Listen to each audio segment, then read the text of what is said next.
Okay, if you ask a percussionist, I think you would probably have 90% or higher say that one of our very favorite things to do is play percussion ensembles. And that's true as a teacher. Once I got out to teaching and got to be in charge of the percussion myself, it was like, well, we are absolutely doing percussion ensembles because it's so much fun. Well, the really cool thing about percussion ensembles at this age is that you can use them to drive a lot of the technical information, the logistical information, and you can use it as a huge teaching opportunity to be able to say, okay, we're going to play this ensemble, but I'm actually going to trick you into learning how to play tambourine or setting up a trap table. So the first ensemble we're going to play for you is one that is accessory based. And sorry, about the percussion ensemble. As percussionists, oftentimes we are soloists in what we do. So there's only one triangle player, there's only one tambourine player. So percussion ensemble teaches us about independence. It teaches us about listening to each other in the percussion section. And it helps us to be a more well-rounded percussionist. All right?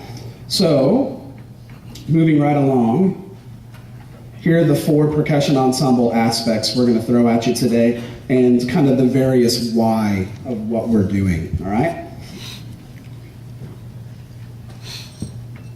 I mentioned earlier the big 3, snare, keyboard, timpani. The next 5, tambourine, triangle, bass drum, castanets, and cymbals. Suspended and crash, those are huge. Those come up all the time in music. Castanets, admittedly, a little bit less, but that's okay because it does come up enough, and it's something that, you know, legitimate orchestral percussionists need to be able to know, and I feel like that's every bit as reason for these guys to have a foundation on castanets also.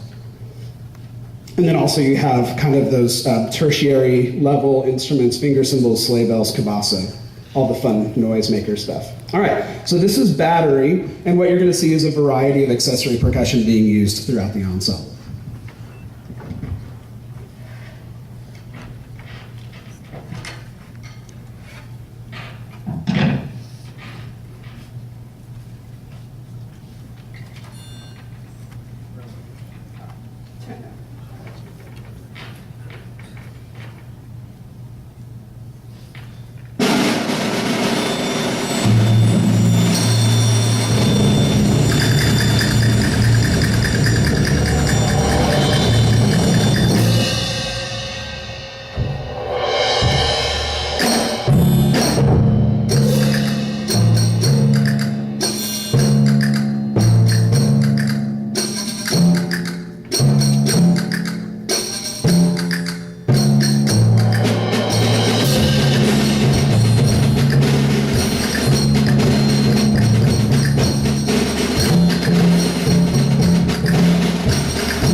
All right, well, if you notice the tuning was bad in the timpani, it's because I forgot to go tune them for him, so sorry about that. All right, trap table's next, and so you've seen it plenty of times when you give a kid a triangle part, he doesn't know what to do with it. If you give him a cabasa or a castanetta, they don't know what to do with them. So you've seen it plenty of times. You walk by and you're like, why is that triangle beater on the floor?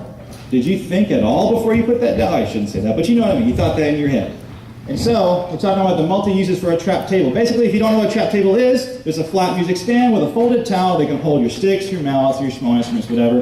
And you notice I put Pearl, LP, Gibraltar, Yamaha. They all make really great trap table stands, which I believe they're around the $70 to $80 range, somewhere inside there. They make the much better ones too, but they work really great.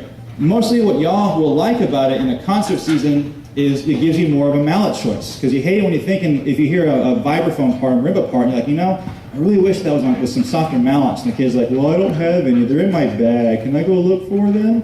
But what you can have them do, if you have a trap table, they can have multiple sets of marimba mallets there, and you're free to say, try them with some harder mallets. And it's boom, boom, yes, sir, done. And so it can happen a lot better. And a great place, especially with the girls that like to wear their jewelry or the rings. We don't like them wearing that while they play because we hear it click against the stick. They might dangle and hit the suspended cymbal. It's a great place for them to go ahead and take off their jewelry before class starts and put it back on.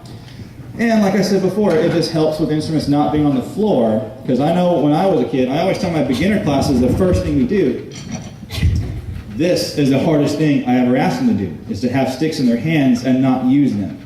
Because we all know the stick, all of a sudden, a magical symbol disappears in the air. Then that symbol's now on the leg.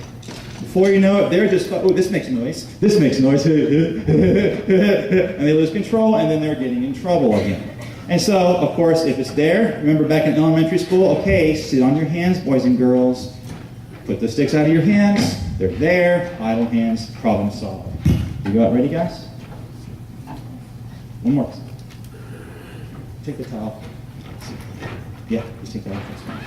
Okay, so we're about to perform a song. It's called Trapdoor. Yes.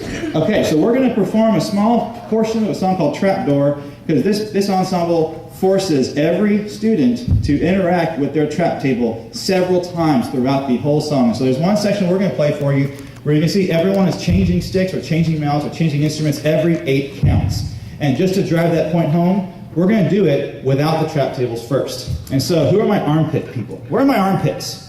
Okay, so Chris and Ethan, they're going to use the good old armpit method to where you want to change it. Oh, I'll just hold it right here. That'll be fine. I won't drop it. It won't happen.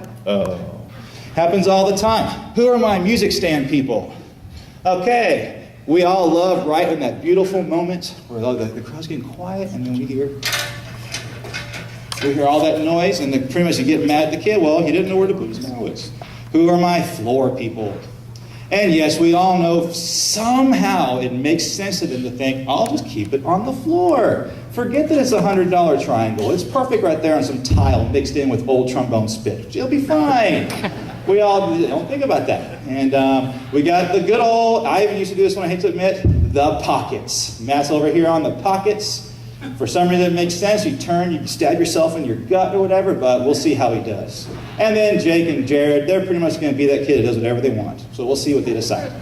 All right, you guys ready? So here is the first version of Trapdoor without the trap tables.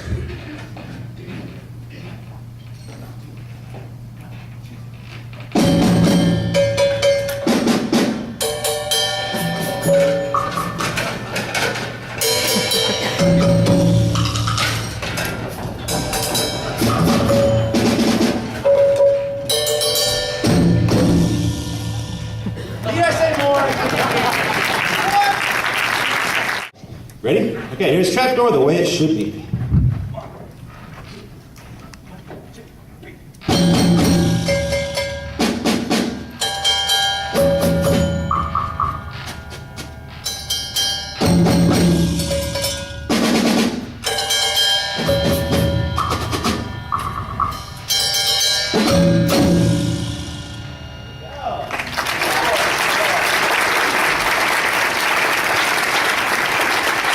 And that's how it's supposed to go. Very good, guys. Let's go on.